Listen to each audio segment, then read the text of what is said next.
Next question up is on tapering. This one says, on the topic of peaking and tapers, what kind of taper do you usually see lightweight lifters do well on? Your recent podcast, you said that some lifters respond poorly to an aggressive taper, like just taking openers 5 days out, final warm-ups 3 days out, and compete. I know that Mike Zordos and Eric Helms did some research in this area and have concluded that there's no exact science behind it. It just follows that you should maintain intensity and frequency but reduce volume and training days to allow the fatigue to dissipate. Just as a starting point, because that's all we can really do like in these types of questions. As a starting point, I find that you need less of a volume reduction with your lighter weight lifters. And I have to caveat that because it really depends on how much fatigue you're carrying when you go into that meet week.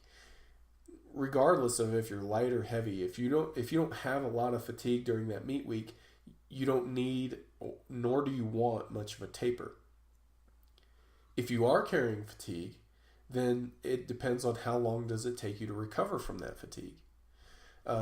Typically, it'll take lightweight lifters a little bit less time to recover than it will heavyweight lifters. So lightweight lifters can get by with less of a taper with shorter tapers and things of that nature. Heavyweight lifters will need longer tapers or more aggressive tapers if they're already coming into the taper with some fatigue. So that's just that just provides us a starting point. Because there's so many other factors, like age is a significant factor.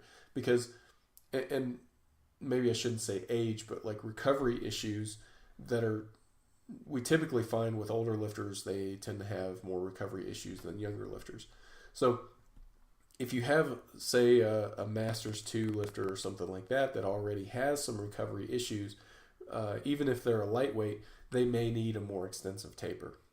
And then there are other factors that go into it as well. Like, for example, I've mentioned many times in the past that despite me being 120 kilos, my bench seems to be really volume sensitive. Fatigue or no fatigue, the recovery rate is quick, so I need short tapers. I've had other people, high-level benchers, who need longer tapers. I was just talking to one of my lifters last week about this, where he took a week off and came back and smashed a personal best. That would not happen for me, So and he's also a heavyweight lifter. So there's a lot of individuality that will come into this.